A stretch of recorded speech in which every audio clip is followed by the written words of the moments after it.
The views and opinions of the host and guests are their own and do not necessarily reflect the position of the management and staff of Guardian Network. From what day I may find out, certain people not like me. I pre one caucus bag a thing now. Makes true me I do it like Nike, but me not fear no guy now. No matter how hard them a spite me just a go and do me thing now. Me just a do it like Nike. Me just a do it like Nike. Me just a do it like Nike. Me just a do it like Nike. Me just a do it like Nike. Them want poison me, throw me thing up. Plus me and them girlfriend a link up. Hello. Dog, where you did that when they think tough. No food, clean water fi drink up. Now me and the dog, them a link up. Big truck, 20-inch rim, just a spin up. The pioneer just a kicks up. And a hip-hop or calypso.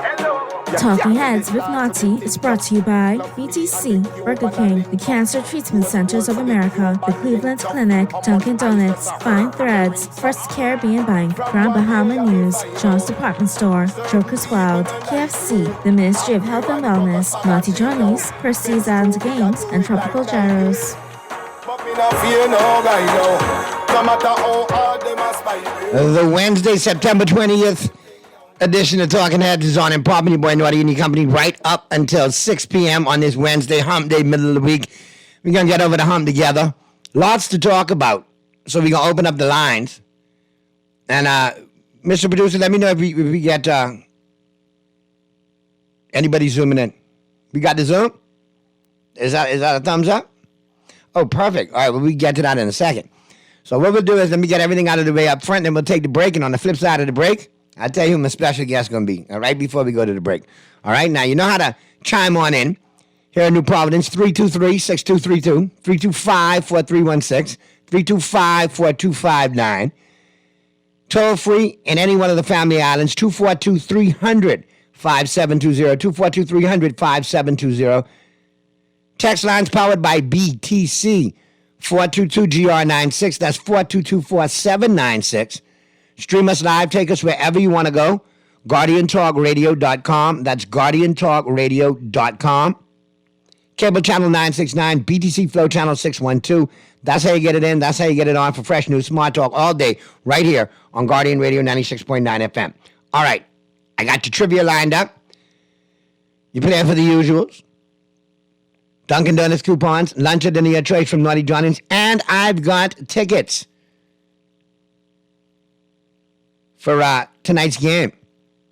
You could still win them. All right? You want to go out and check out some soccer? I got a 4-pack for you. All right? And we'll coordinate for you to get hooked up if we have a winner. All right? And here's what you're working with today. And, you know, we playing for a bevy of prizes. So, you know, I ain't going to make this hard on you. All right? I ain't make it dead easy, but I ain't going to make it too hard. But, you know, you got to think a little bit. And remember, like I always tell you, if you Google long, you'll Google wrong. All right? All right. Oh, wow. Recent survey of 100 Bahamian women between the ages of 21 and 50 said that this is the most important thing to take on vacation. The most important thing to take on vacation. 44 out of 100, 44% said this is the most important thing to take on vacation. Now think about it. You got between now and the news and the top of the 5 o'clock hours to get your answers in and to get your answers on. All right? And if they're right, I got your hookup for you. And if they're wrong, well, I'll remind you painfully. You know how I roll. It's all good. It's a Wednesday. So what are we going to do? No. Texter who just sent that in, no, that is not it. No, that is not it. No. No. Your number ended in 63? Yeah, no, not your answer. Not at all. That don't even need to be remotely involved with a vacation. No dude wants to see that. That's what I'm going to say. All right. So, what we're going to do, take a quick break. Flip side of the break, we'll get back into it. We'll open up the lines. I'll be talking with C. Allen Johnson. And it's so ironic. We're supposed to talk, you know, we coordinated from last week to powwow today. It seems like everybody got something to poking at C. Allen today, boy. I tell you, he was trying to make a good point earlier. Howard, cut him. But I stand with Mr. Lang, though. I know that C. Allen is a very learned individual, especially with data analysis and data compilation. So, yeah, I would like the facts on that, too. But I'm sure, you give him 5 minutes, he can get them for you with the compilation. We'll get into all of that and more on the flip side of the break when we talk with C. Allen Johnson. Caller, I see you. Let me get to you real quick before we get to the break so we can chop it up with C. Allen. Talking Heads, Guardian Radio 96.9 FM. Who's this? Hey, money. Money, no, that's not it. That's a very good answer, but that's not it. Okay. Not according to your woman. Okay. There's something else that's missing out of that suitcase. I can leave it just like that. Think about it, call me back. Thanks for playing. All right, let's get to the break. Flip side of the break. C. Allen Johnson will be live with us. We'll be chopping it up with him, talking about a berry of things right here as the Wednesday, September 20th edition of Talking Heads continues right after this.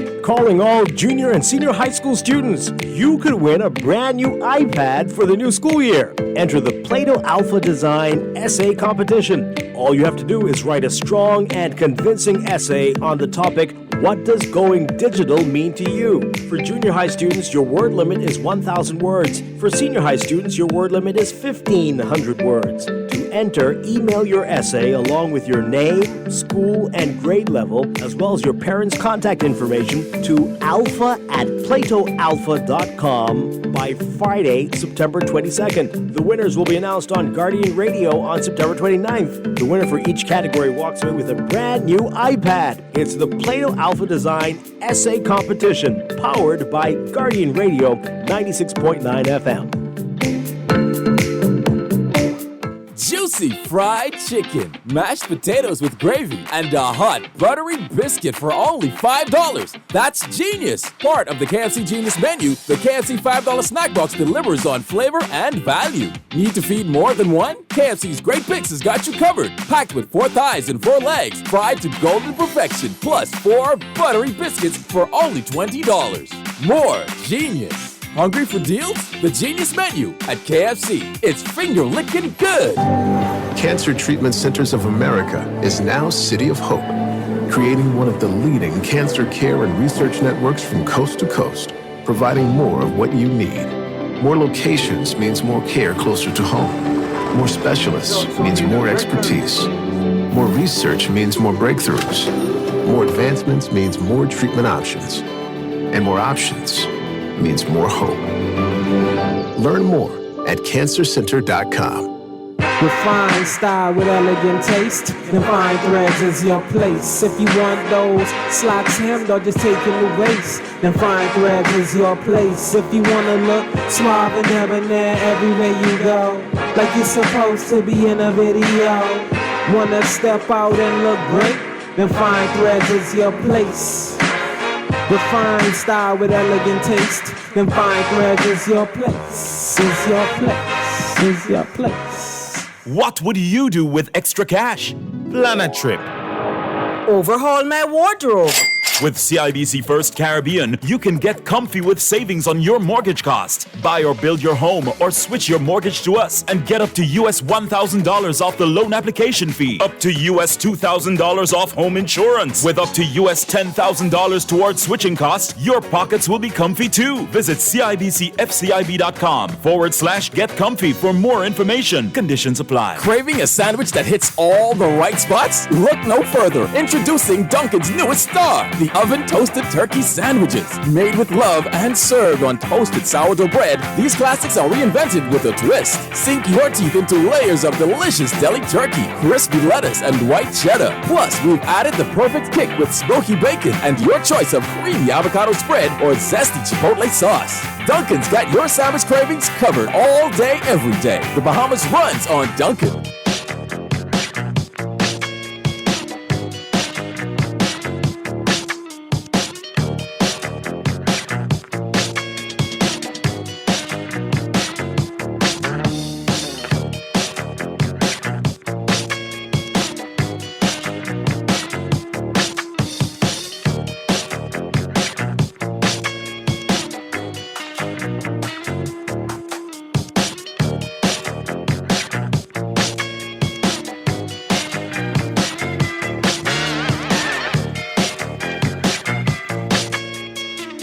We're back at you on the Wednesday, September 20th edition of Talking Heads. Your boy Naughty and your company right up until 6 p.m. Like I told you, we got special guests in studio. We're not in studio via the Zoom. Checking in from Grand Bahama, my regular contributor, always chiming in on a regular to the show, no stranger, Mr. C. Allen Johnson. C. Allen, what's going on, man? Everything is good except for Grand Bahama. We're waiting for something to happen. All right, well, I kind of want to hear what's happening. I kind of heard you earlier today trying to bring up some points, and then it kind of got cut off. And then, I hear, driving into work today, Mr. Lang, asking for some data. Now, okay. I'm thinking, as long as I know you, if given enough time, I think you can compile any kind of data that people ask you for. Or am I incorrect? No, you're correct. And I had an opportunity to speak to Lang after the show, and we were basically having a similar argument. He asked a question concerning the texter. And I know for sure the texter is my wife. And let me just say for the record, she is certified in business intelligence and a data analyst. She is certified as a data engineer, and she's certified as a data scientist. She is trained in qualitative and quantitative data analysis methods consisting of adaptive analytics, augmented, dark analytics, descriptive analytics, diagnostic, predictive, prescriptive, reactive, responsive, social analytics, big data, all managed by artificial intelligence. I'll put her at 27 years old against the best we got in this country and even around the world. Period. Big data, dark data, everything. What you call is tangible, intangible, seen, unseen, and physical and non-physical, or whatever. It's some voice bit. But after all that, I think you're getting a great dinner and a lap dance tonight there, Mr. C. Allen. I'm thinking, but anyway. Yeah, but I'm just simply saying is that the difference is that where line question is that send me the data or send me the results. It's not something that does. So it's basically almost I would use the analysis, two people with arguing whose ignorance is superior to the other. But because, again, this is only predictive. But let me just say that you have companies in the marketplace where billions of dollars is made every day using the similar processes in spite of what these multi-companies say about how they're going to grow and all these other stuff. People shutting those companies to make billions of dollars a day that goes against what they put in the marketplace, because those companies that do the shut is focused on collecting data and data that's unseen and what considered unavailable to other people, and they go based on artificial intelligence and all these other different things. No matter what they say, it's not going to go this way, because either they are being dishonest or they may not even have the data that these shutters have. So it's a big thing, and so she gets down on her own. But as a person that has been with her for the whole time she's went through this training process when she started at 18 to now being 27, I'm well confident to put it against the best of the best when you're talking in context of what she's representing, not anything else. All right, we got several questions for you, C. Allen. I got a call. Let's get to the call, and then as soon as we deal with that, like I said, I got a couple of things, Some in your wheelhouse, some from Grand Bahama, some from all over, some national, all right? So, we're going to get a candid convo with you today. Let's get to the phone lines. Talking Heads, Guardian Radio 96.9 FM. Who's this? Hi, bedroom slippers. No, not bedroom slippers. Okay. Think about it, call me back. Talking Heads, Guardian Radio 96.9 FM. Who's this? Yeah, good afternoon, Naughty. How you doing, man? I'm good, man. Good. I want to ask C. Allen a question. Go ahead. One or two questions. One, where do we work? What type of work you do? I retired at 40. What type of work you used to do? I did computer technology going back to 1979 when we were using punch card. I was part of a team of individuals that eventually had test and develop what you call TCP that was released in January of 1983 that you now call the internet. We can have a debate on when the internet actually started. I was involved with the movement towards the www that you now also call the internet. And I was involved with at IBM when their first desktop was released to the market. Before I was involved in the development of the PC Junior. I was involved with the other part of the laptop that eventually became the laptop union today. 44 years of everything. What are you to Bill Gates? Say it again? I work with Bill Gates. You sound like you're 39. Listen to me. Why I asked that question, though? I've been following up on some talk shows for quite a few years now. Okay. And if the talk show host say the baby in the womb, you know how to get that baby to move. Yes, if they say the dad in the tomb, you know how to get that dad to move. Now, hold on. Are you trying to get a job? Let me answer him. No, but I gotta say to caller, let me just remind you now, we have ministers that just be talking to dead people. So, I mean, come on now. No, okay, but I want to know. Answer the caller. I want to know, Naughty, I want to know, is he trying to solicit a job, a job in the government? I said, why you don't just write a letter to the prime minister or somebody and ask them for a consultancy job? That's impressive. Let me ask you a question. Anytime you have somebody has to answer for everything and not doing anything, no, that's a sir, problem. Let me ask you a question. Yes, sir. If you was to have a hard murmur right now, you expect Sands to look you up? Expect who to look me up? Dr. Dwayne Sands. To look me up? Yeah. Right now, you in your house having a hard murmur, pain. So Dr. Sands should do what? Call you? No, I will call him. Okay, that answers your question. Now let's go back to the data. So they never called you, eh?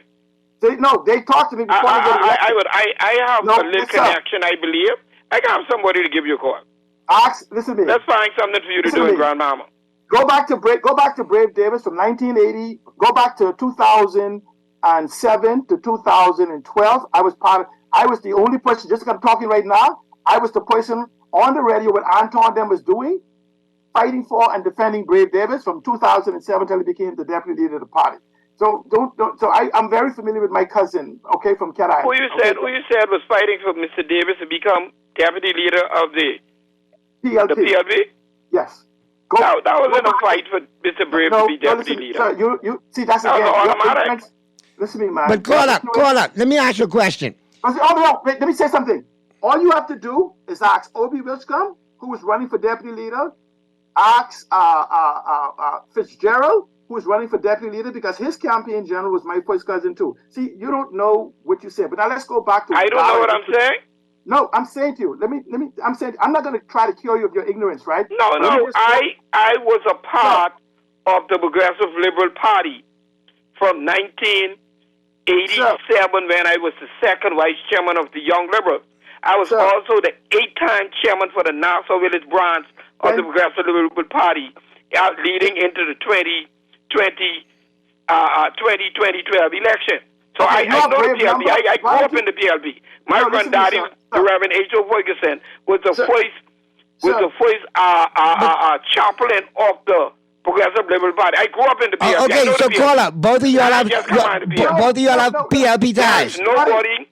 If he wants to, and I can go on record. There's nobody in the PLP that did more ground transportation work for me, for the PLP than me.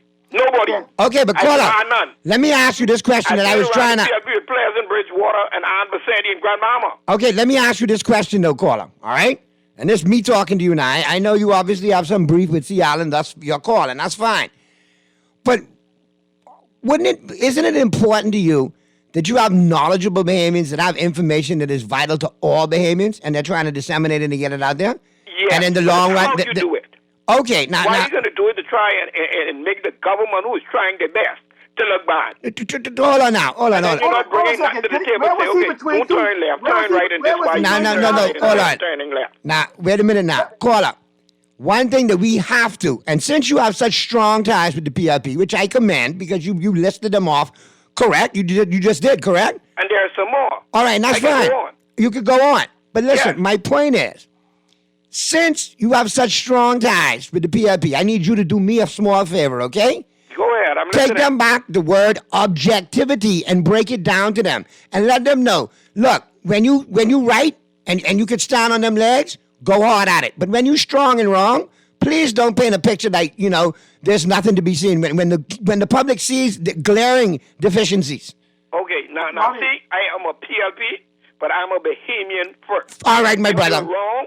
But Naughty, before you hang up on him, let me ask him a question. We on the same page with that caller. Let me say this to C. Allen in closing, Naughty. All right. If Mr. Brave Davis go on a plane and get drunk and take off all his clothes, Michael Benta and the PLP can't beat him. Okay. I guarantee you that. Okay. Well, let me ask you a question, though, caller. Why is it that, and I got to ask this, though, if Mr. Pintard is such a non-factor. Why is there such a recent attack on Mr. Pintard from all sides? No, could it be that there's traction being made? No, but see, Naughty, I need him to call. Because like they say, dog don't bark at parked car. No, but Naughty, I need him to call Glennis Hanna Martin and Cynthia Mother Pratt and all of them. I grew up right in the Grove, right there. I asked them who I am. Then I want him to ask me who my father is. That financially, because my father was older than Taylor, older than Stevenson, older than Cartwright, all from Long Island. Okay, I'm the nose from Long Island.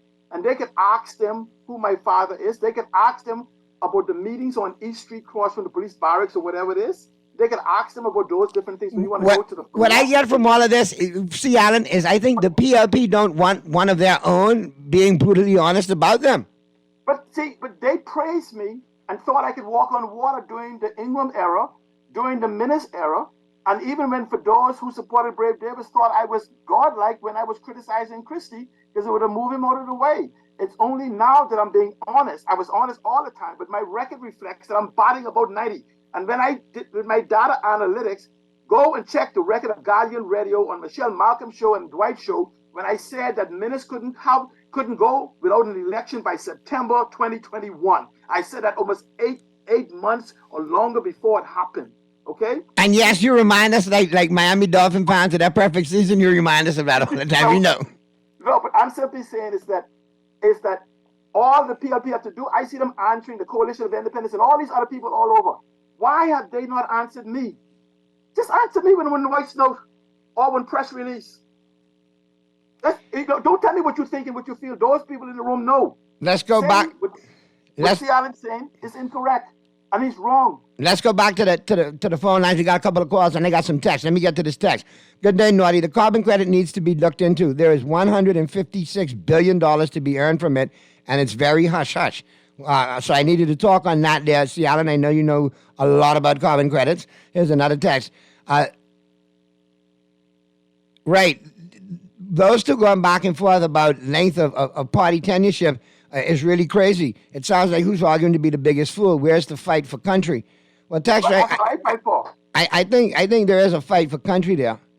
But, I've never taken the side, not one time in this country, I've taken the side of a political party without having the data to support my position. All right, not because I did. And I said to people, I challenge you to prove me wrong.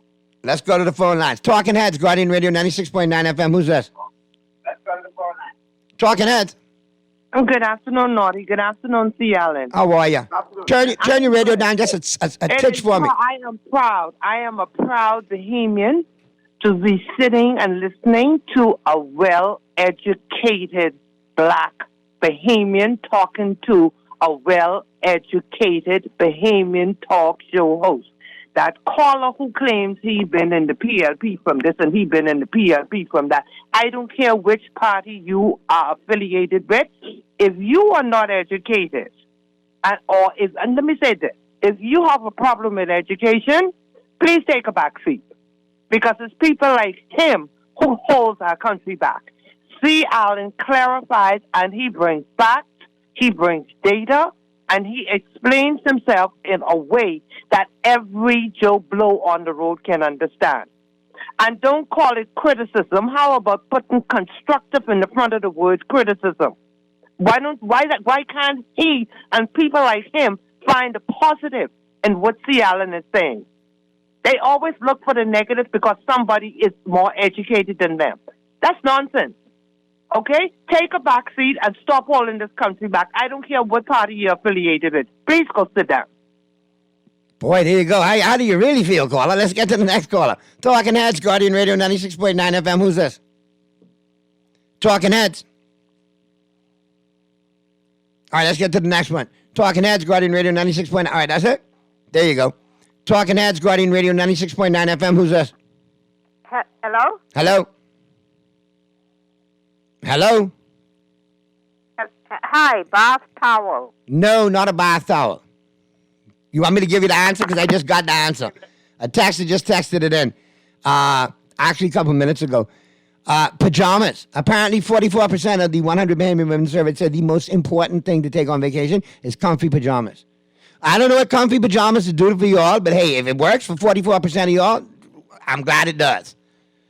I won't even most read some of these other answers. You won't go there. Might bring up painful memories for some. We leave that alone. All right. So, C. Allen. We still got C. Allen, right? Yeah, all right. yeah. So, Let me go answer ahead. The carbon credits question. Yeah, the carbon credits question from the texter. Right. We have to do a full show to get an understanding of it. But if people go to the record for over a decade or more, I've been making this carbon credit link. Okay? So the what I said to them then is that in Grand Bahama alone, and this record, I'll get the shows for you on Guardian Radio for 10 years from the day one. I said Grand Bahama alone produces $5 billion worth of carbon credits, and Andres alone produces about $7 to $12 billion worth of carbon credits, and then the rest of the Bahamas. I don't guess this information. I had this information. If you go to KCX page, the people who claim they discovered carbon credits in the Bahamas, you will see them talking to KCX and I on his page in West End before they even went out and found a smart enough shark to swim around in the Bahamas and tell them about it. Okay? I don't have to debate that. So because we didn't put that on KCX page before he died, of these people learning about what we have in the Bahamas. They just that we have a thing of believing foreigners before we believe Bahamians. But carbon credits in the Bahamas is a unique conversation we have to have, because the what is available to us is real. But here's the problem. This is like when you go to work. Carbon credits is like when you go to work. If you don't clock in, you don't get paid. So every month we don't do something. Once that month is passed, we can't claim that credit. You understand? So if it's 55 billion and we could get 2 billion a month or 4 billion a month, 5 billion a month, that is lost forever. You can't go back and say what might have done. Now you could come back and begin to look at what you already have in the ground. And again, for people who don't understand, aragonite, I've made this argument about selling aragonite. When I said the aragonite is more valuable in its place because it is a part of the carbon capture we already did. And so, but we have people who have no understanding of the natural resources or how it works. We have people saying money for this and that. When a sovereign wealth fund needs to be created to put all assets in the Bahamas, known and unknown, tangible and intangible, seen and unseen, into the sovereign wealth fund, which is nothing but a holding pen, and then we hire sovereign asset management to exploit those assets on our behalf, and then we develop the country so I don't have to give you $100,000 to pay no light bill, phone bill, and whatever, because these things will be part of the benefits of being a citizen. But we will have that conversation very, very, very soon. All right, let's get back to the phone lines. We got a couple of more phone lines. Calls right there for you on the phone line. Talking Heads, Guardian Radio 96.9 FM. Who's this? Hey, what's going on, Naughty? What's going on, my brother? Long time no speak. You good? Yeah, man. Hey, Ciala, what's happening, man? Hey, let me share something with Ciala. People are afraid of what they don't understand and hate what they can't conquer. Yakola, where was he when you was beating up Ingram Monday after them about selling BTC? Where was he? Hey, I let it. Me and Farquharson, we were the two people out the gate that brought the BTC sale to the public when they didn't even know about it. So the my words to you is to be encouraged. And there are people like you who is listening. There are people like you who is paying attention. You know, we live in a carbon copy paper society. And you try to introduce digitalization or try to introduce anything other than carbon copy people, they're lost. So stay encouraged and continue doing what you're doing. Don't worry. Okay, but let me give a shout out to Kirkwood Farquharson. It was he and I that brought this whole BTC to the public, and we started the march, and nobody ever came back to say even thank you, and the PLP won on it. Okay, and the DNA was formed on it. No one ever came back to Kirkwood and myself and said thank you. Kirkwood, thank you so much for your support and your advocacy. I stood with you then, and you'll stand again in the future with some things. Let's get to the next call. Talking Heads, Guardian Radio 96.9 FM. Who's this? All right, hit me back, caller. Some of y'all real impatient, boy. Y'all don't get through right away, boy. Really. Here we go. Talking Heads. Go ahead. Go ahead. No, let's answer the call. I want to go back to what I was trying to say today on the leader opposition and the other show. Go ahead. No problem. We'll get to that right now. Talking Heads, Guardian Radio 96.9 FM. Who's this? Hi, Toothbrush. No, we got a winner already. It was Pajamas. Oh, okay. All right, try me again tomorrow. Thanks for playing. All right, we'll see you. And before we get to the break, go ahead and finish that statement that you were trying to make earlier, pertaining to the leader of the opposition. Because I know, what I find amazing is that when you beat up on opposition, or when they were the government the last go around, like you said, you were a champ.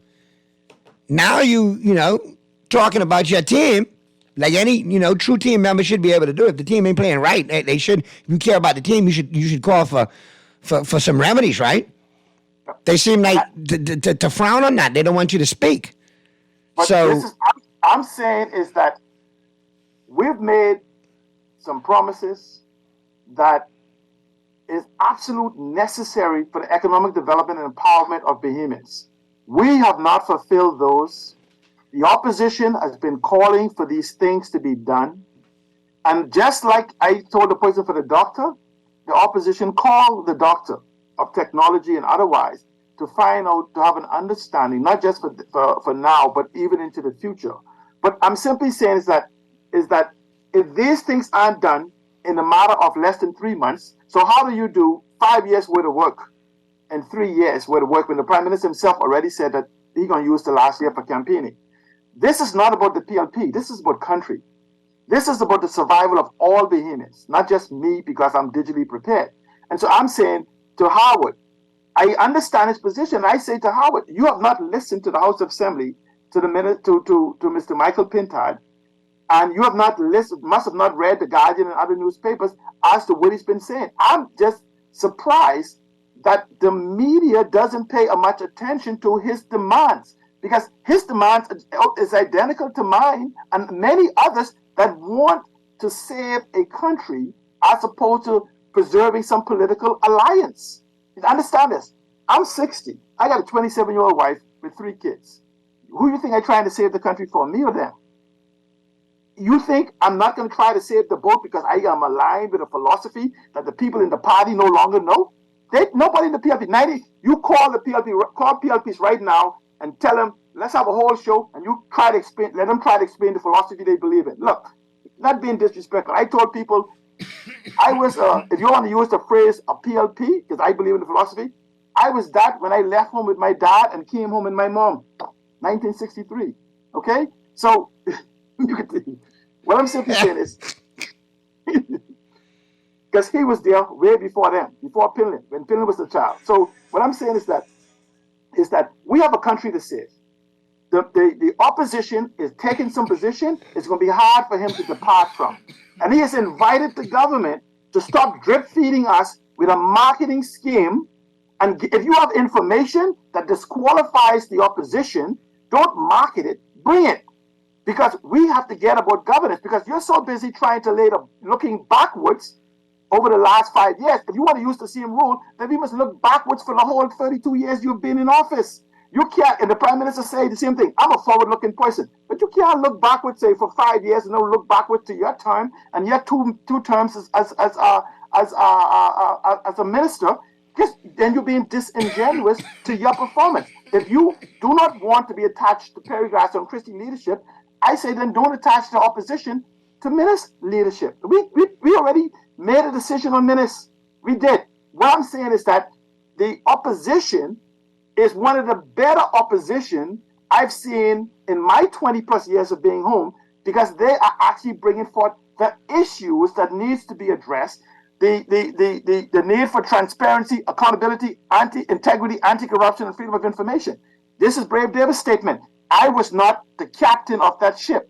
That's why you don't have these different things. Then how then you say to a person who was not a captain of another ship that they didn't do it? See, that's called duplicity. And so if Mr. Michael Pintard is not to be Brave Davis is not to be judged by the leadership of Perry Glasgow and Christie, then let's not try for point basis to try to judge Mr. Pintard by the leadership of Minnis, who we knew how he run the government and his ministers. So we must then judge him based on his ability to articulate what the issues are in the country, have a demand for the answers, and even give what he considers solutions for it. I just don't think that he goes far enough. I mean, he has impressed me in spite of my political philosophy, but if you look at it, technically there's no real differences in philosophy between the FNM and PLP in practice today as to what they may be in then. So guess what? This is why so many PLPs and FNM can move between parties. And so I'm simply saying that if Mr. Michael Pintard keep impressing me, in the shortest period of time, I may put on one red shoe and then work up to the shirt, because I want accountability. I want transparency. I want a government of integrity. I want anti-corruption. I want access to freedom of information. I want these things that he's arguing for. If nobody else in the PLP is arguing for them, shouldn't I join the person who's arguing for the same thing I'm arguing and criticize him when he falls and fails? And so what the problem is that we're just not used to debate of ideas. We want debate of personalities. And so we say, well, I don't feel and I don't do whatever. But that's not it. This is why we are where we are. And unless we are to move to a new dispensation to represent those individuals that represent, like people like my wife, who now represent 65% of the population who were born since 1981, we've made no preparation for them. None. Except this blueprint for change that we have ignored for 2 years. I recommend all PLPs, including those who sit in the House of Assembly, should pick up a copy tonight and read it and understand the promises you made and not fulfilled. And I say to Mr. Pintard, thank you, thank you, thank you. And I think you need to be more concrete in stating some other issues so that I'm going to reach out to you this time and make sure that you are representing me. Pintard doesn't represent the FNM, you know. When he stands in the House of Assembly and speaks as leader of opposition, he represents all of us. And we have to recognize to be able to argue for both sides of the spectrum, because if you can't argue both sides, then you don't know enough of it to speak to it. Okay, I got a couple quick questions for you before we get out of here, Seattle, because we're almost at time. Naughty, ask Seattle, how do we get money from Aragonite if the key is mined, the key it's mined from is owned by a private owner? No, the island isn't. The seabed is owned by the government. Everything on the seabed, everything underwater. You know what they say? If they find dope in your yard, you go to jail. If they find oil, it's the government owned. You see, so it belongs to the government, and anything government want, guess what government could do? The one thing we people talk, and this is what these third parties speak about, oh, we're going to change whatever. Look to me, the government have the power of taxation. Do you know, like Singapore and the rest of them do? We could go right there and we could say, you could keep, you know what? You paying us $2 for the Aragonite? Give us $1. But we want 85% tax of the retail value globally. We don't have to argue, you know. We didn't violate the contract. We just simply tax it. That's the power of government. They can tax. So this conversation we have has to have in context that everything in the Bahamas is ours, and in spite of the laws which government control, we can do as we feel. But understand, we must also do it in context of global consequences for our action, because there's some actions that we take because we don't live in isolation. And this is where the maturity of governance for these ambitious leaders have ambition greater than ability that simply talk to make people feel good than to tell them the truth of where we exist in the world in reality. And these are the conversations that are needed. Forget this feel good, this one teeth in and this one doing this, and they don't want you to have this or whatever. Anything the government have, the only way for you to get it is to be informed about it and know how to make the proper demand for it. But just screaming, gimme, gimme, gimme, gimme, doesn't work. I think that's a sound, though. It doesn't work. Another text for you, Allen, regarding Aragonite. Naughty, ask Allen where we are now producing Aragonite. Who is doing the mining? You know, we don't produce, you know, I don't know who all the mining is, right? The government has that. We can find out. I don't know it on the top of my head, but let me say this. Aragonite is produced in the Bahamas every day to the tune of billions. Separately, sand is produced in the Bahamas. I think Earl DeVoe in 2012 made mention, I think, of 5 billion tons of sand, which is totally different than Aragonite. It's just different forms of Aragonite. But it's produced every day because of our water. Sand, Aragonite is in every water, all ocean water. In fact, so carbon dioxide is absorbed by the ocean. 85% of the carbon in the world is absorbed by the ocean, not by trees, for those of you all who don't know. And so we have to understand the value of the ocean and its preservation more so than the trees and everything else. But what I point is that it's Aragonite in it. And if we learn the value of Aragonite, we can also learn how Aragonite can be used in its proper context, been studied and proven, to negate global warming and coral bleaching and everything else, because that is the building structure. We don't have research that the Prime Minister promised on the green, blue, orange, all these different economies. We have nothing to show for putting individuals into these future technologies, something the opposition is saying they want to do. So I'm saying this, if we have one guy in the driver's seat that doesn't take us where he say, I say let's change drivers to someone else who proven competence and say he's willing to take it. This time, we're not sitting in the back seat. I say let's get in the front seat with the next leader of government to make sure that if he try to turn off course, we grab the wheel. All right. Sam Tester, where billions. He can't say where? Right. Aragonite, the Little Bahama Bank has 150 billion tons of aragonite in storage. The Great Bahama Bank has an amount that hasn't been measured. Oh, by the way, the crystal caves of the Bahamas, according to National Geographic, value is so high they say they can't measure it. Remember, we got numbers above a trillion, they can't measure it. But if you listen to Warren Miller's speech in Parliament during the budget debate, I think he named about a dozen of them. I know about 125 different natural resources in existence in the Bahamas in the value of trillions. Now, you could call me offline. I could give you more information concerning where it is and who these little people is and what may still is available, who may still have a license. The fact that you have a license don't mean you're mining. I know 3 licenses right now of individuals that has mining license, and I think 1 or 2 of them even have export license, and they're not mining at all. Okay? So, this whole conspiracy theory can easily be negated with information because you can't decide against something that you know nothing about. It says you cannot manage what you cannot measure, and you cannot measure what you're unaware of or refuses to acknowledge. See, Alan, I appreciate you. I had to cut you off, man, but I appreciate you. But that's our time. We got to get to the news. We'll line it up again for next week and chop it up again. Good stuff as always. Yeah, because I still need my Grand Bahama input. And next week when you come back, let's break down some more on the aragonite for me, because you got a irate texter here, boy. Texted, oh man, you can't tell me where they mining it. So next week, let us know where you're mining it. 825-9700. I challenge him to call me and tell me where they're mining it and who's mining it. Texter, you heard that? 825-9700. Thanks, Seattle. We get to the news, man. We'll talk to you again next week. Good stuff. Be safe. And get to the break, Mr. Producer. And flip side of the break, we'll be talking sports in the 5 o'clock hour. Keep it right where you got it. This is Guardian Radio, 96.9 FM, Nassau, Bahamas.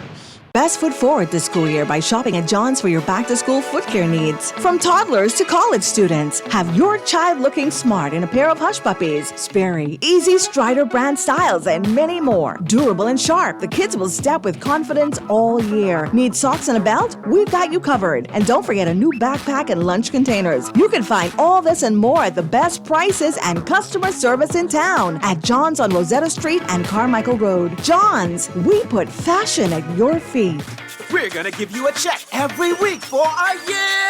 Percy's Pension Plan, Island Game, keep you winning. Percy's Pension Plan, dream big, we will help you live it. Percy's Pension Plan, Island Game, we got you. Percy's Pension Plan, from the friends you can trust. If winning is a must, come play the game you know, cause your best chance is with us. The most trustworthy name is Percy's Island Game. So put 20 on your account and ride this easy train at Percy's Island Game. Get the flavor explosion that'll satisfy all your bacon cravings. The KFC Sweet and Smoky Bacon Sandwich from the Fried Chicken Experts features 2 crispy strips of bacon on a premium 100% white meat chicken filet, layered with 2 slices of cheese, smoky chipotle mayo, and our secret surprise, sweet bacon jam, all stacked on a buttery brioche bun. Experience the sweet and smoky explosion today, as it's here for a limited time. KFC Sweet and Smoky Bacon Sandwich. It's finger-licking good. The Aedes aegypti mosquito that carries the dengue fever virus needs water to lay eggs and breed. Check tires, buckets, garbage cans, bottles, and even bottle caps, bromeliads, or anything around or inside your home where water can collect. Be sure to cover or turn over containers that have to remain outside. Fight the bite. Check your yard regularly to help protect you and your family from dengue fever. This message is brought to you by the Ministry of Health and Wellness. Tired of banks forcing you to use technology to bank the way they want you to? Your convenience is important. So no matter what your banking needs, Commonwealth Bank's friendly staff are always available in branch for that personal one-on-one service. But when you choose technology, Our online and mobile banking app offers you state-of-the-art functionality. The choice is yours. Commonwealth Bank. Bank the way you want. For many people, a breast cancer diagnosis can feel like a battle they're facing alone. But we're all in this together because breast cancer patients are our mothers, sisters, daughters, our friends. Women need to be assured that they have access to the screening they need and the support they deserve because every woman matters. Every story is powerful. Every voice makes a difference. Join Guardian Media Group as we pink up the month of October for Breast Cancer Awareness Month. Show your support. Place your ad. Give your story, your voice in the Nassau Guardian, Star 106 Hits, Guardian Radio, or Hot 91.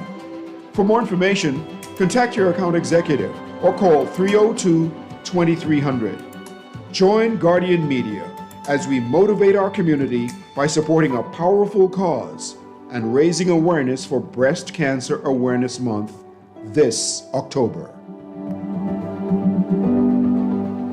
Creative Events and Marketing presents Becoming, a transformative women's empowerment summit that will take place on September 24th at the National Training Agency located on Gladstone Road at 3 p.m. Phenomenal speakers include DeQuesta Dean, Simone Bowe, Shirley Pinder, Marissa Mason-Smith, and Dr. Nyambi Campbell-Dean. Not to mention a flaunted fashion show segment hosted by Miss Phyllis Garraway. Tickets are $50 and can be purchased at the Nassau Guardian or Essence Med Spa, number 15 Bradley Street, Palmdale. Part proceeds will be donated to the Jenny Dean Caring and Sharing Cancer Support Group. Calling all junior and senior high school students, you could win a brand new iPad for the new school year. Enter the Plato Alpha Design Essay Competition. All you have to do is write a strong and convincing essay on the topic, what does going digital mean to you? For junior high students, your word limit is 1,000 words. For senior high students, your word limit is 1,500 words. To enter, email your essay along with your name, school, and grade level, as well as your parents' contact information to alpha@platoalpha.com by Friday, September 22nd. The winners will be announced on Guardian Radio on September 29th. The winner for each category walks away with a brand new iPad. It's the Plato Alpha Design Essay Competition, powered by Guardian Radio 96.9 FM.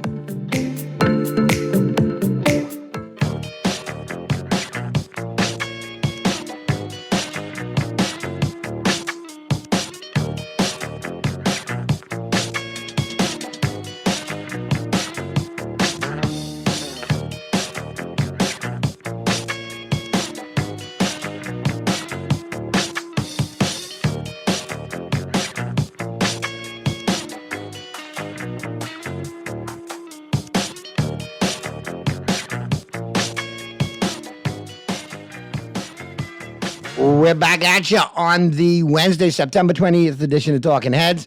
5:12 p.m. is the time. We're into the 5 o'clock hour. We're talking sports. Pearlie will be chiming in short order, I'm quite sure. You know how the Pearl goes.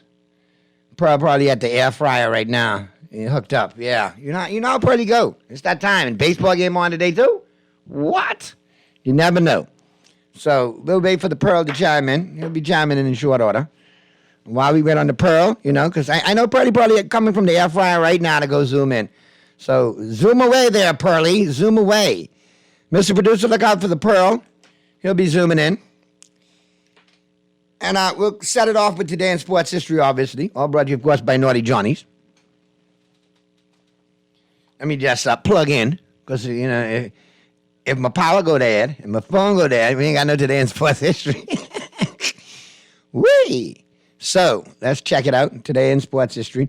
All brought to you, of course, by Naughty Johnny's. Well worth the trip out there to the Old Fort Shopping Plaza. Don't forget, till Wednesday, every Wednesday and Friday, happy hour. Yes. So be sure to check them out. All right? 5 to 7. Great highballs. All right? Great cocktails. Great food orders as well. Every Wednesday and Friday, great happy hour out there. Pearlie, you checked in yet? Because I know how Pearlie go. He liked Today in Sports History.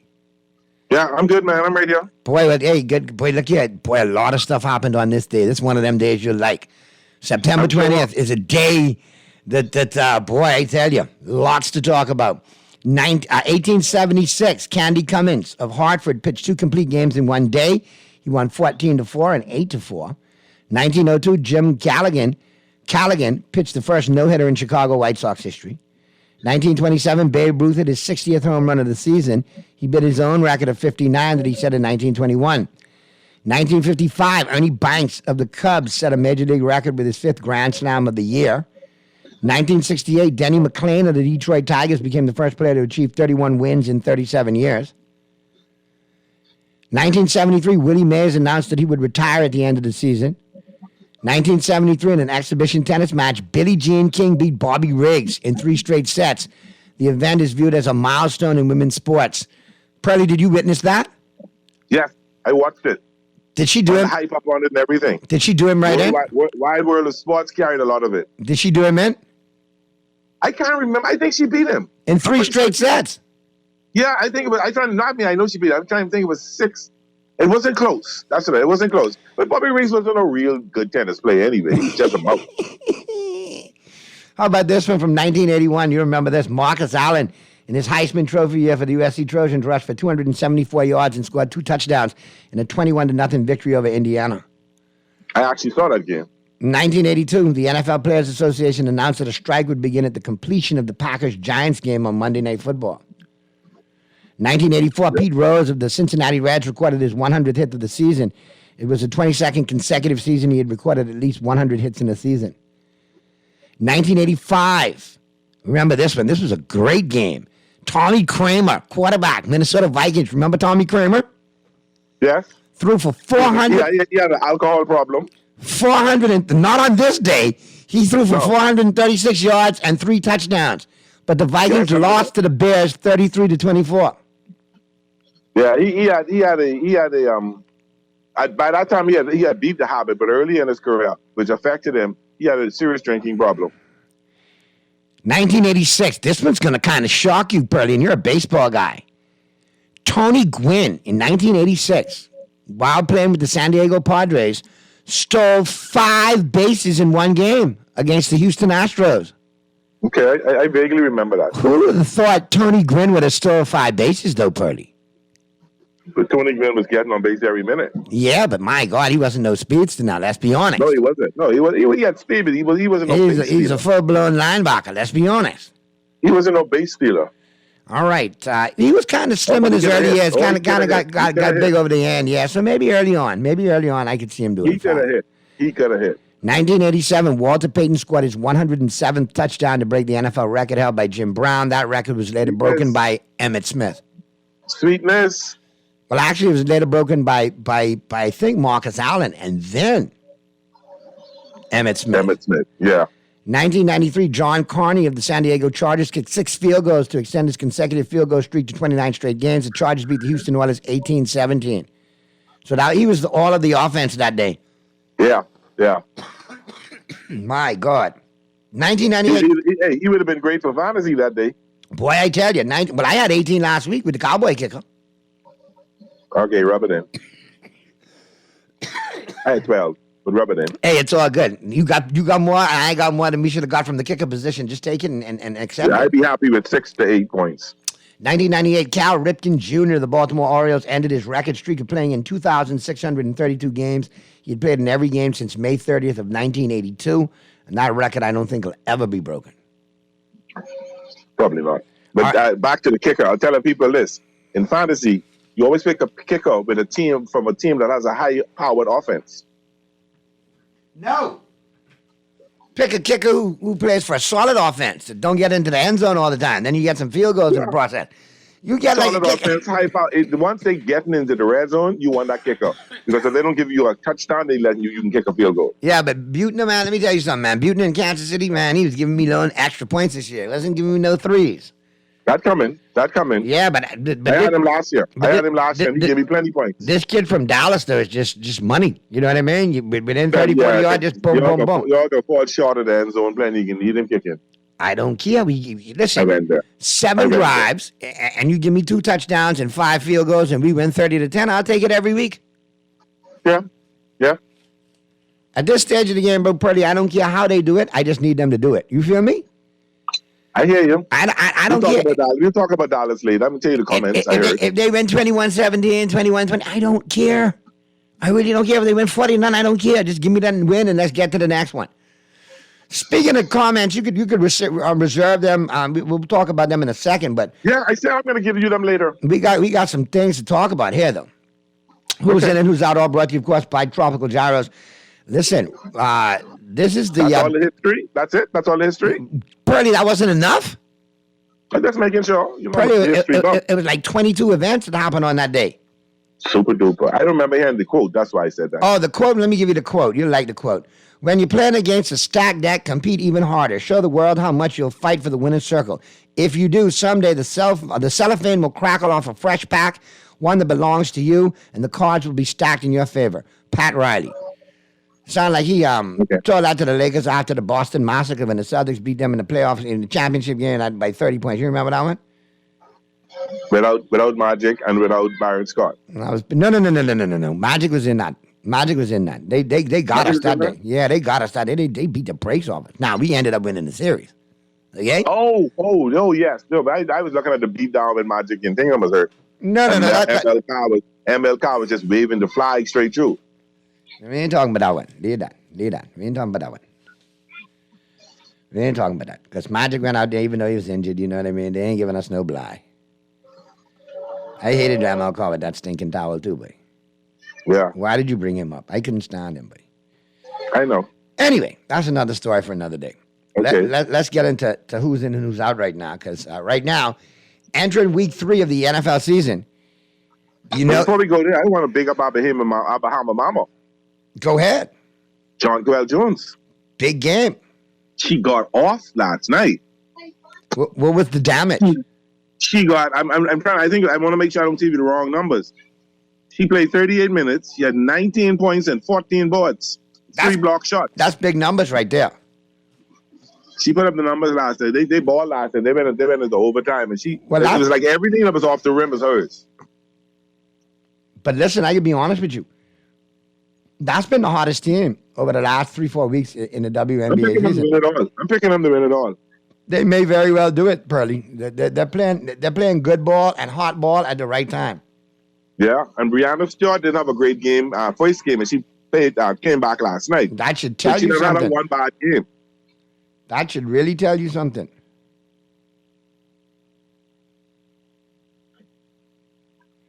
Boy, Pearly. I listen, man. What happened? No, you really should appreciate Pearly. He is truly a veteran.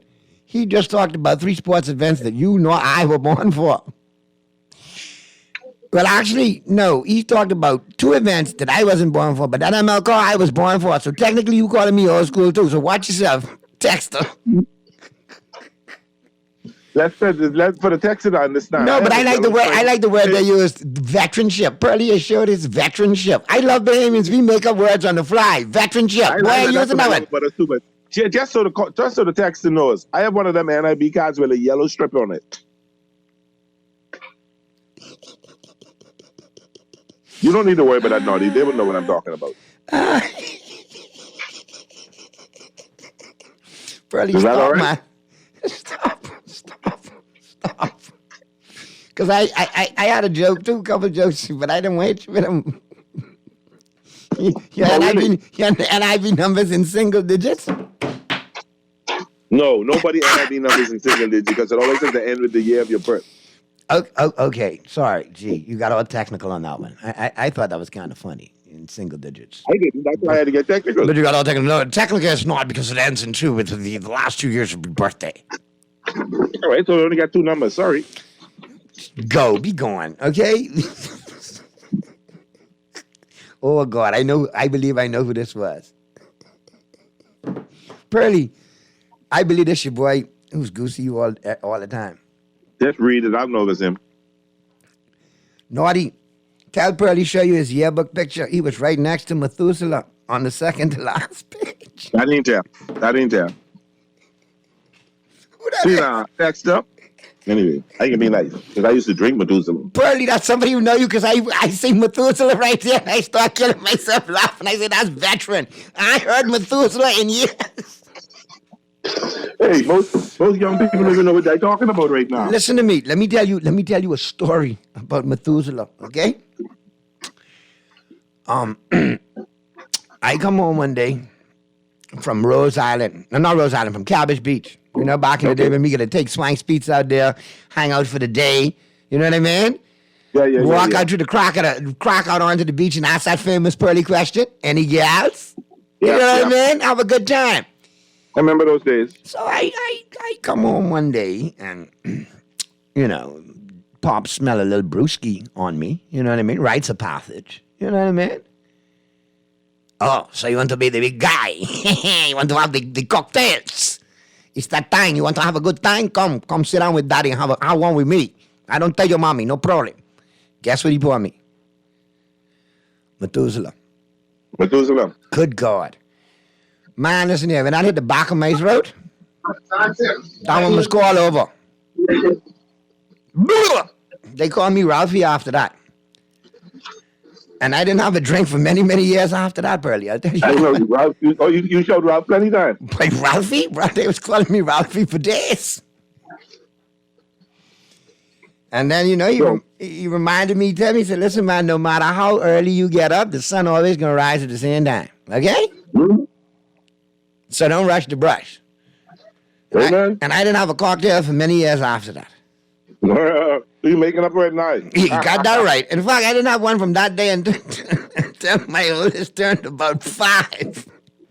And I went to Joker's one night, and the comic looked at me and said, Naughty, you look stressed. I said, well, my 5-year-old killing me. Oh, I got the remedy for that. This is what I did when my 5-year-old was killing me. Shot a Jack in the butt. That was it. And that's been a drink of choice for the last couple of years. Yeah, I'll tell everything. Yeah, I'll give you, put everything in perspective. But no, Pearly, getting back now to football, though, let's have a gander. And that was a big game by Jonquel Jones, too. Got to be commended. And I agree with you. I think if they keep their composure, barring injury, I think they should be able to run the board and get it done. Now, you look over at the NFL, only into week 3. And guess what's already being announced, Pearly? The NFL big board trade block. I see that. Here are the top names that could actually be moving really soon. I'll give you the top 10. Now, here are honorable mentions. Tyler Boyd, wide receiver, Cincinnati. I don't see that coming. Here's the little... Continue on the trend, I can see that coming. But I'll be honest with you, he's the little security blanket for Burrow. Let's be honest. When all else fails, Tyler Boyd is the guy he throws to.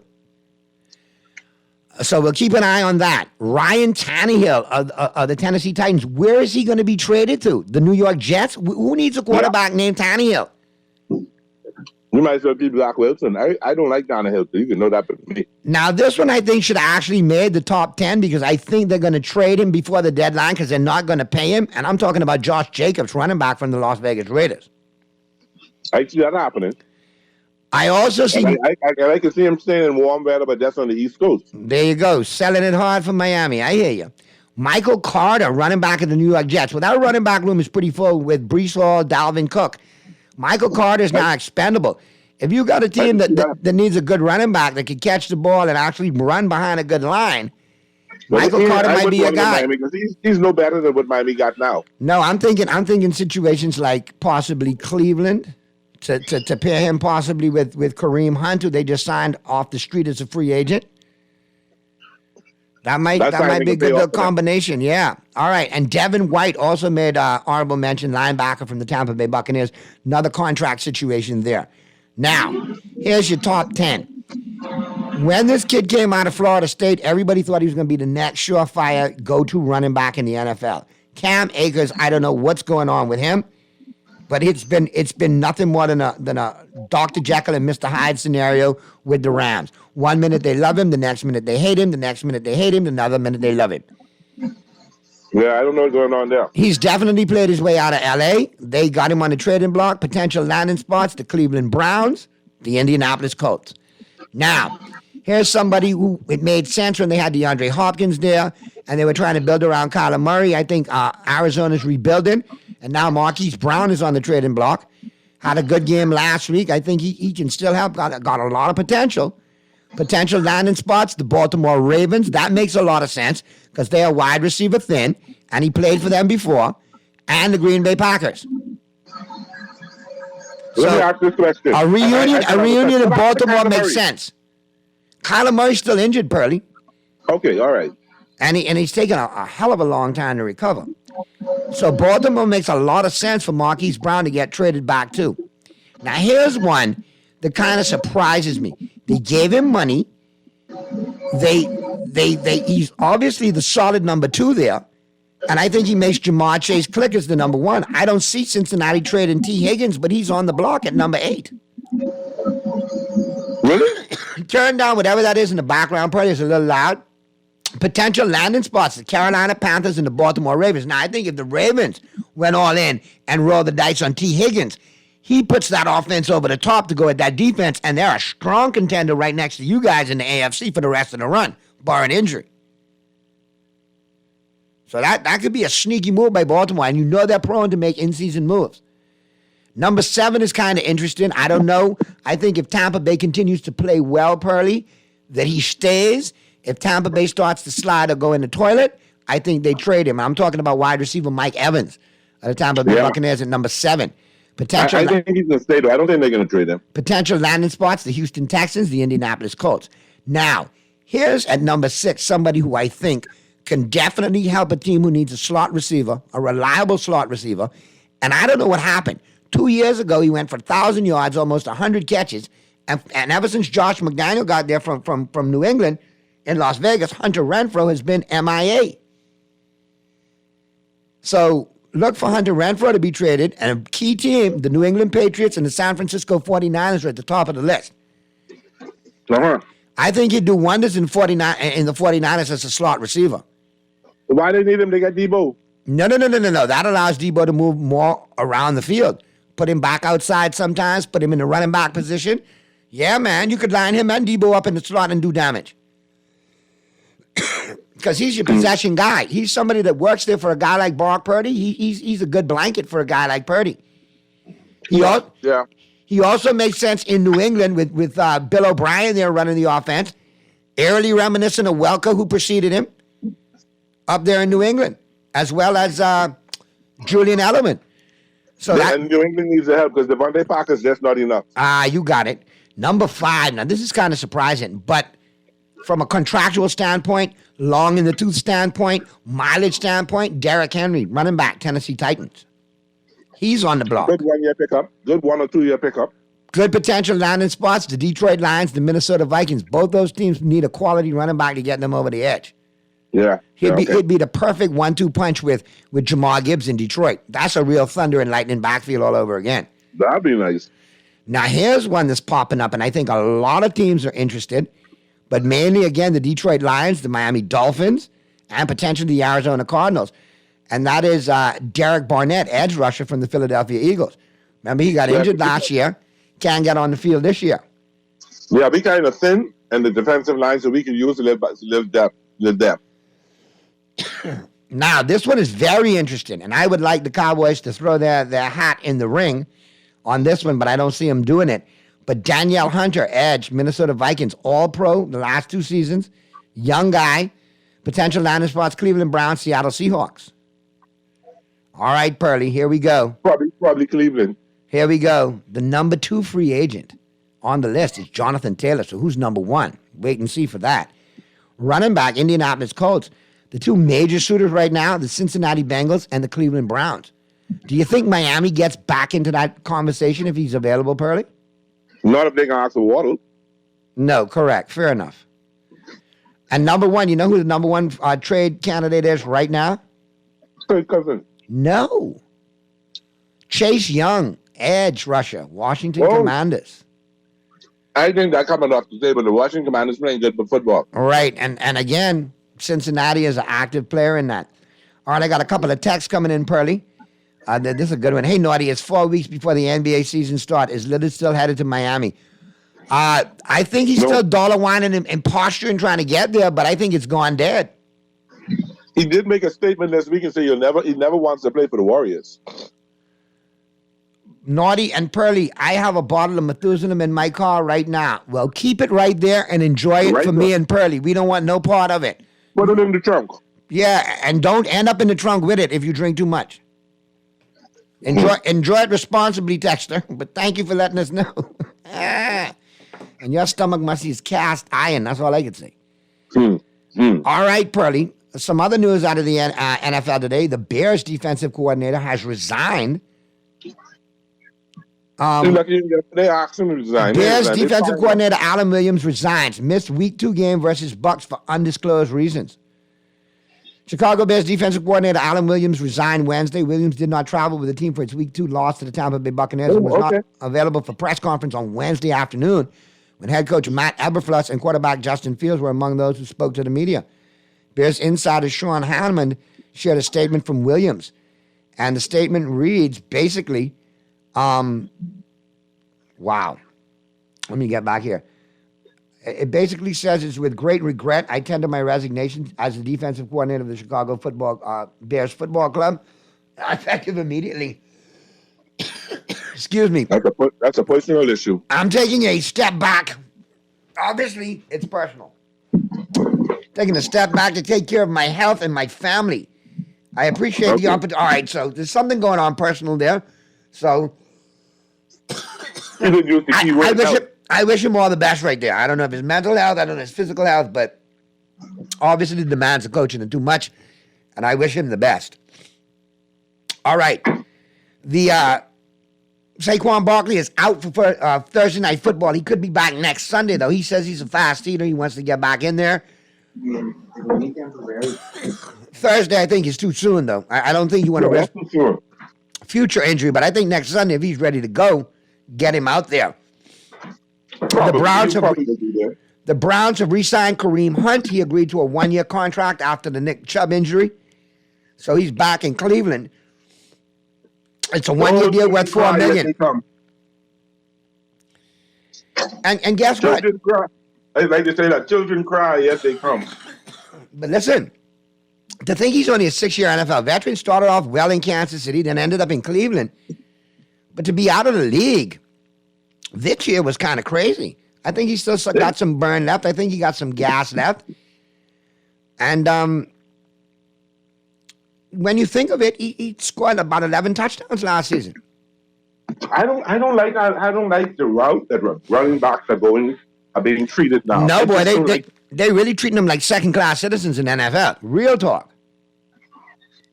That's scary. Okay. There's a lot. I mean, when you look at it, the defensive coordinator resigning in Chicago, though, that speaks a lot. Yeah, but that sounds like a health issue. Yep. Now, what the health issue is, you know. And another signing, too, today, by the way, Kenyon Drake, former Dolphin, re-signs with the Baltimore Ravens. Justice Tillman missed 3 weeks with an injury. They re-signed Kenyon Drake in Baltimore. So the snake-bitten backfield of Baltimore continues. It seems like every year when Dobbins gets injured, all the backups get injured as well. Knock on wood, don't let Gus Edwards get injured. I just picked him up on waivers. You picked him up? Okay. Come on, man. You got a guy stepping into to first-team reps and proving before that he can fill that role. You got to snag him and put him on your bench. We'll see. And that could turn actually into a league winner for me, maybe, long term. You know what I mean? All right. Let's see. I see you pull off that big trade. Let's see if it works out for you. Patience, my son, patience. You got Ridley in that deal, right? Yeah. That's a big move right there, boy. You get Ridley. Nice. You get Ridley. That's a good pickup, right? I think he's going to catch all the ball in Jacksonville this year. Him and Christian Kirk, pretty much. Yeah. My biggest pickup is Nakua, though. Oh, I'm so happy with that pickup. Man, he's catching a lot of ball. Now that brings up the question is, does Cooper Kupp come in and resume that role, or is now this a system thing in Los Angeles? And then somebody else said play them both. Can you imagine the two of them with the same kind of skill set? I mean, that's a lot of balls for Stafford to throw and a lot of balls to be caught. When is Kupp back? He's on the Started on the IR, so he won't be out until week 8 at least. That's when I put Nagu on the bench. No, you can't put him on the bench because if he's playing up until week 8 at this level, they're going to have to incorporate Cup. They can't pull this kid out. Listen to me carefully. Matthew Stafford has a habit of throwing the ball to one person, and Cooper Cup is his man. Yeah, it's his Even guy. if Cup is 100%, he can be forcing the ball to him a lot. Keep an eye on that, but hey, you know what? You might want to trade him right before Cup comes back. Catch somebody slunking with all them numbers. You know what I mean? Stop talking about strategy on the radio. Get you another piece. But hey, great general managers' minds think alike, okay? Mm-hmm. All right? All right. So, Pearly, who you like tonight, man? You got anything? You got anybody you like tonight? Well, who do you like? My Dodgers walk off last night. I got to go, but I got to ride that wave. Yeah, and it was a walk-off single, okay? It wasn't like a walk-off grand salami or a walk-off home. It was just a walk-off single. No, he was on second base. It was 110-mile-an-hour shot to right field. Oh, it was one of them. All right. It was a swamp donkey. If that was Mookie and right, the runner would have been out. It was a swamp donkey missile is what you're trying to say. Yeah, and he just slid right under the tag and put his hand in there. That was so awesome. Oh, boy. So, let's see. I like my Dodgers tonight. You like your Dodgers? Who else you like? I like the Marlins tonight, too. Well, no. I like the Mets tonight. It's single pitching. You like the Mets tonight? I like the Cubs over the Pirates tonight. You like the Cubs over the Pirates? I like the Brewers over the Cardinals tonight. Okay, who else? I like the NWO. I like the Sun in the WNBA. I like the Connecticut Sun over the Lynx tonight. You like the Connecticut Sun over the Lynx? Yeah, there's one wonder. So I like them to end it all tonight. Boy, I like the Minnesota over the Lynx. Minnesota over who tonight? Connecticut Sun. John Claude's in. Yeah, I think so, you know. I think they may be able to pull that off tonight. They're another team that's been playing at a high level. Mm-hmm. Going into the back half. So we'll see where it goes. Listen, we got a couple of good pieces to take us home to today, boy, Purdy. Yeah. Colin Cowherd on Fuego. Cowherd got a couple of good pieces, man. But I'll tell you, the one that jumps out at me right now is Brandon Staley over there in Los Angeles on the hot seat. Yeah? Yeah. And then the whole situation emanating out of Denver for all you Bronco fans and all you Russell Wilson fans. There's definitely a huge disconnect between Sean Payton and Russell Wilson. But I thought Russell played pretty well on Sunday. Yeah, but those were the comments that Payton made after the game. Wow. So when you look at it, it's pretty deep. There's something there. Now, I think it's gone beyond motivation now. It's beyond that. It's now to a stage where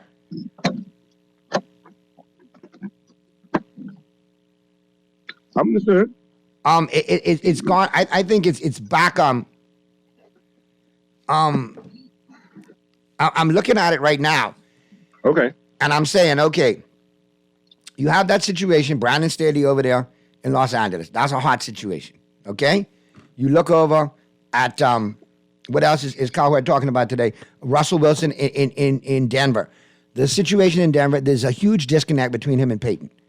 I think Payton didn't want him as the quarterback to begin with, but he knew it was a great job in Denver, if you know what I mean, giving him all that he wants as a head coach. So I'm thinking Payton realized, okay, I go in this year, I got to deal with Russell 1 year, and we could jettison him at the end of this year. But who plays quarterback moving forward for the Denver Broncos? The Jets just start talking to them then. No, I'm thinking in the offseason, Kirk Cousins is that guy. to fill the gap. 38 years old, man. Yeah, to fill the gap until they could find a rookie quarterback. Who's coming out that Peyton could groom, bro? There's a couple of good quarterbacks coming out. Get out of USC. Peyton is a good guy. He's good with quarterbacks. He developed Tony Romo. Let's be real. He discovered Romo. He developed him as undrafted free agent. So he's good with quarterbacks. He did wonders with Drew Brees. I'm just thinking to make that team go because he has some pieces offensively. Defensively, they're not that far off. I think Russ is the fact. I think he's got to get Russ to buy into the philosophy. I think Russ is total prima donna at this stage of the game. Give me my money and let me retire. I heard he had his own office and everything. What you expect? Yeah, that's what I heard. But nonetheless, we got to see how that plays out, Pearly. We got to see how it plays out. Because I think that this fire behind this smoke, all right? But Colin Cowherd's going to break it down. Mark Schlereth is going to join him, all right? So that should be a good breakdown on the final 10, or 12 going home today. So with that being said, we got to get to the break, Pearly. Okay. So we can make it happen. Appreciate your picks. Right. Appreciate you chiming in. And I'll call you because I got something for you on Thursdays. You good for a long-standing gig on Thursdays? That could work. We'll talk, all right? Mm-hmm. But tell Lang he can't have you on Thursday if it come to fruition. Well, let me know. I put it on radio now, and I do all my business right here so everybody can hear it. You got me Thursday. I'm committed to you Thursday. All right, cool. We'll talk soon, man. All right? And at the end of the day, like I said, watch tonight. I think, some little things going to happen in baseball, too. Get everybody ready for this postseason coming up. I'll keep watching. I think you'll enjoy it, too, man. I think your Dodgers solid. Just don't become that guy, Pearly. Don't become that guy. Not yet. Because I'll be the one to rein you back in. Just remember that. Remember what happened last year. Stoning up. Not yet. Stoning up. All right. Naughty, before you leave, tell the sack guy why that sack guy handling and enjoying that deep fryer. You could hear it in the background. Is he cooking chicken for the Dodgers game later? So tell Jeff I'm actually cooking. I'm cooking. No, I'm not actually cooking anything. Yet. Anyway, as soon as it break in, he will be though, Jeff. Pearly, I appreciate you, Mr. Producer. Good stuff. We'll do it again tomorrow. See, Alan, great stuff chiming in earlier. Let's get to the break. And Colin Cowherd going to take us home today, man, with a good final 10. All right? Keep it right where you got it. Don't touch it. Okay.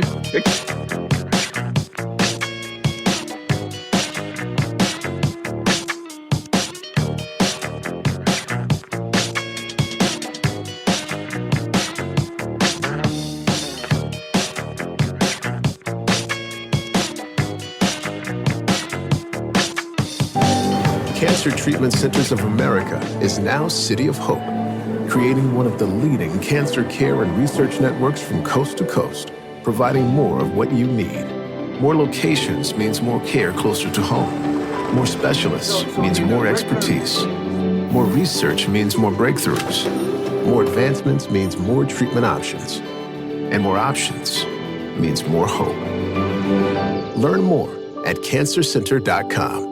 Naughty Johnny's restaurant can only be described as the experience you want to recreate again and again and again. Their motto is simple food done well. You're welcome into their home at Naughty Johnny's where you can dine on crack conch fritters, and other Bahamian favorites. There's also an international flair that's guaranteed to offer something for everyone. Enjoy a good meal and listen to a live band on their patio Friday and Saturday nights, or brunch on Saturday and Sunday. Only at Naughty Johnny's restaurant in the Old Town Plaza, Old Fort. They're open 11 a.m. to 10 p.m. Monday through Thursday, 11 a.m. to 11 p.m. Friday, 10 a.m. to 11 p.m. on Saturday, and 10 a.m. to 10 p.m. on Sunday. Naughty Johnny's. Well worth the trip. It's back to school season again. Send your kids off with everything they need, from books, uniforms, to school supplies, all with a Fidelity personal loan. Apply today for a chance to win amazing back-to-school prizes. Call 352-6676.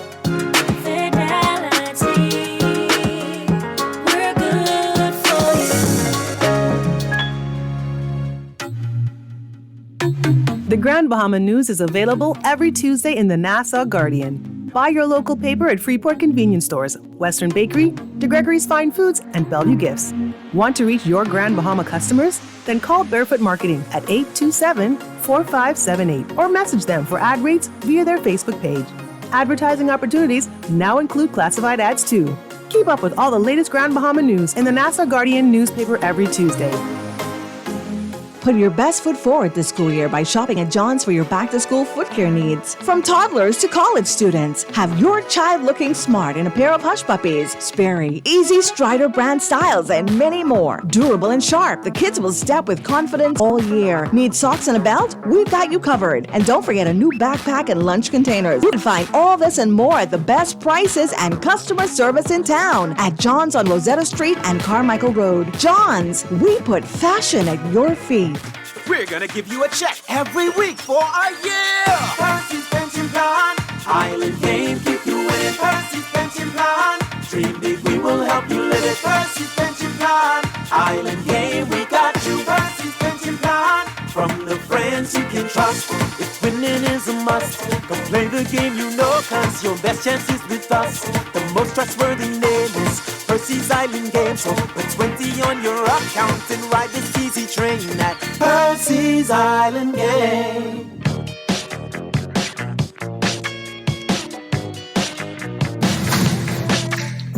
All right, great to have you in. Mark Schlereth did the Giants-Cardinals game, which I watched in its entirety. It was basically 2 games. And Mark Schlereth, 3 rings, 2-time Pro Bowler, Fox Sports, joining us live. That was one of the craziest games I've ever seen. I don't even know what to make of it. I do think there is some...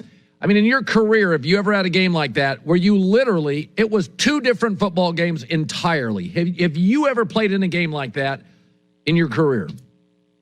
Yeah, it's interesting because the Giants came back from an 18-point deficit, and it's the first time it was ridiculous, like 100 years or whatever it was, that they have come back from that kind of deficit in the fourth quarter.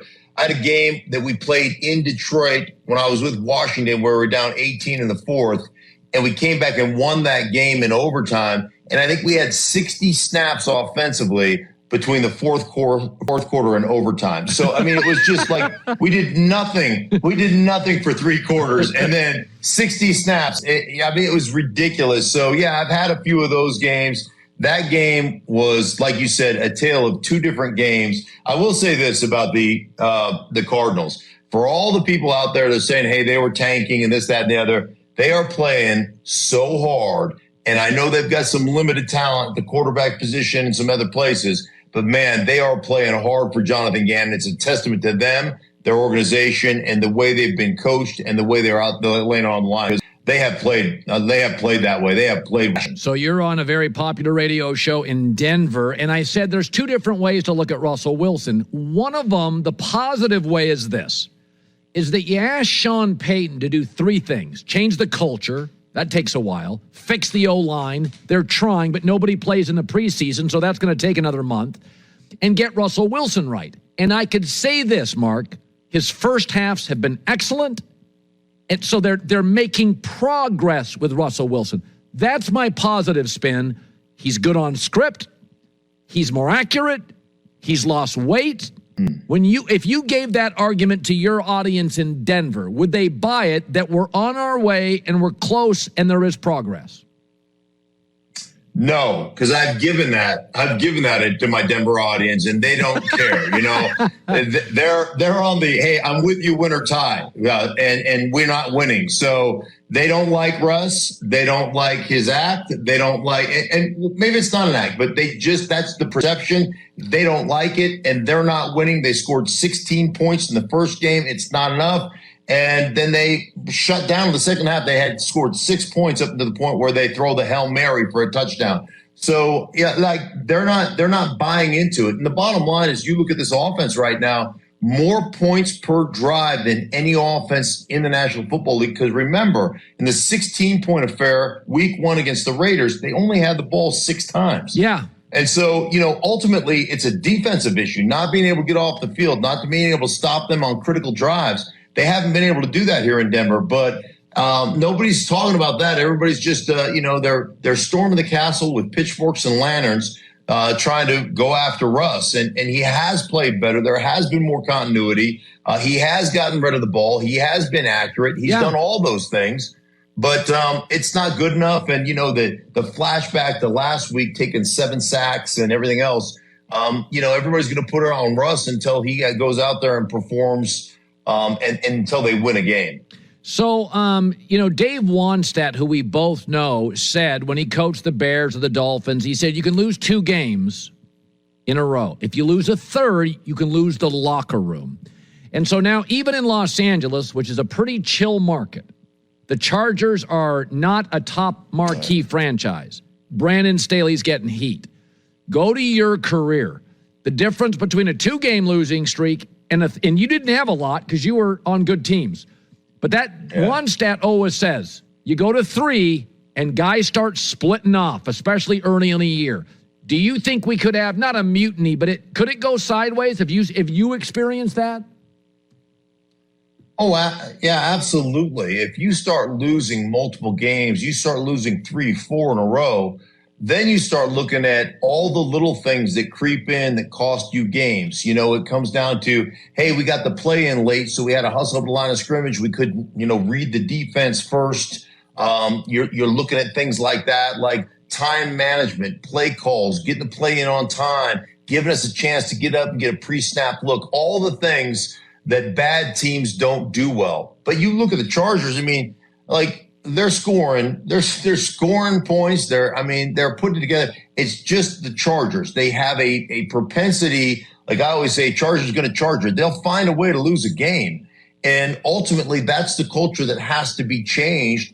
And Brandon Staley's going to be the guy on the hot seat for that. And I'm with Dave Wannstedt. You lose 3 in a row, and guys in that locker room are going to be like, what are we doing? We're too talented. We're scoring too many points. And we're giving ourselves a chance to win every single game.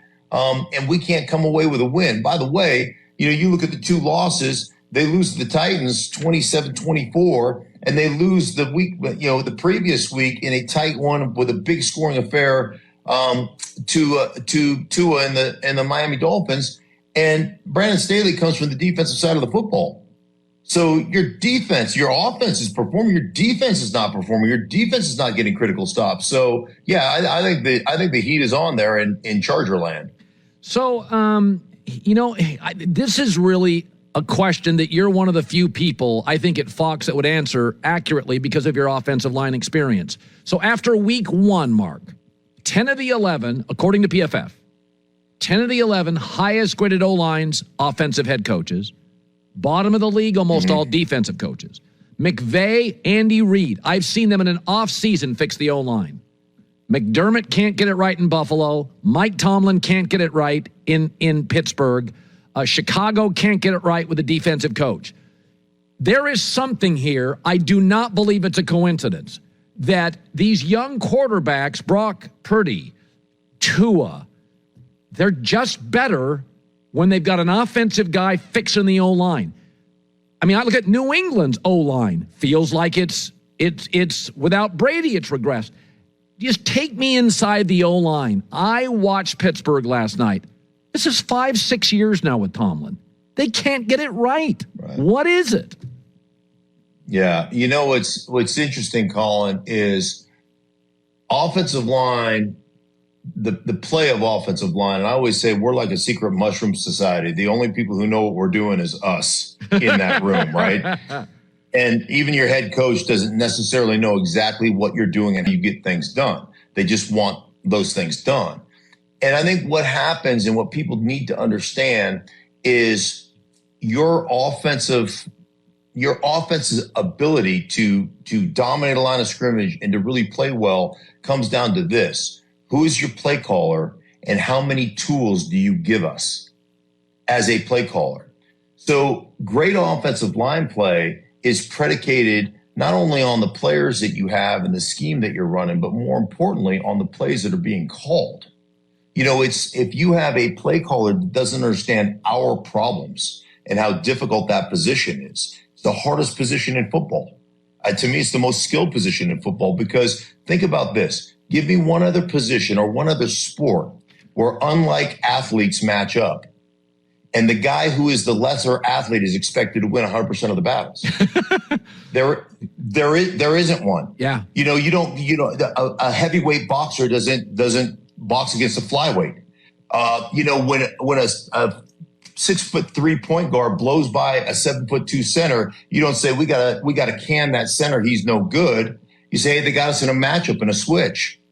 Like, but I'm a lesser athlete than you, and I'm expected to win 100% of the battles. And if I don't, if I give up one sack, you go to the Pro Bowl, and they're looking to replace me. And so from a play calling standpoint, you've got to give me weapons. You've got to give me an opportunity to get through three-step drop where I'm attacking. You've got to give me plenty of run where I can set a tone. Then all of a sudden, if you give me that stuff, we can throw a 5-step drop that's going to be like all go, something that gets out there quick. And I can attack you in the run game, even though it's a passing game. And you have to respect that as a defensive lineman. And now all of a sudden, I'm dictating what I call taking the passive. And that's a play caller's responsibility to do that for me. It's like when you don't have those things, it's like saying, hey, man, can you build me this deck? We need this beautiful deck on the back of my house so we can enjoy the sunshine, so we can barbecue and grill out and everything else. But I'm not going to give you a saw, and I'm not going to give you a level, and I'm not going to give you any nails. I'm just going to give you a hammer. So go build me a deck. You're like, well, I can't build a deck with just a hammer. I need all the other tools to be able to put a deck together that's reliable and that's sturdy and that can hold the weight of guests and everything else. And so when you have a guy that's on a defensive side, I don't think he truly oftentimes understands the issues that we have up front. And a guy that's a play caller that really understands those issues is calling plays based on that because he knows that that's the spine of a football team. That offensive line is the spine, and you can't do anything without a strong spine. Finally, you have the Lions this week, so they beat Kansas City on the road. They lose to Seattle at home. You're starting to look at film in a minute to 90 seconds. What are the Lions, overhyped or just a bad week against the Hawks? No, I think the Lions are a really good football team. Now, the Hawks come in there with 2 backup offensive tackles, and they don't sniff a pressure on Geno Smith, and that's got to change. You know, everybody wants to talk about the back end getting beat by 3 really good receivers, starting receivers, but the bottom line, if you don't get pressure on the opponent's quarterback, I don't care who you are, you can't cover for 4 seconds in this league. So that's an issue. The Lions are physical. The Lions they have a great offensive line. Now, David Montgomery has a thigh bruise, so it looks like he's going to be out. That's a big loss for them. But I'll tell you, you want to watch a guy play like one of the best players in the National Football League right now, bar none, bar position, is Penei Sewell. Watch that guy. He got flipped from right tackle over to left tackle and just dispensed justice at the left tackle position. I tell you what, to be able to make that switch, it's so hard because everything goes backwards. It's like saying to a right-handed batter, hey, I know that you're a right-handed batter. You're not a switch hitter. And this is the 9th inning, and it's a critical game. This is Guardian Radio, 96.9 FM, Nassau, Bahamas.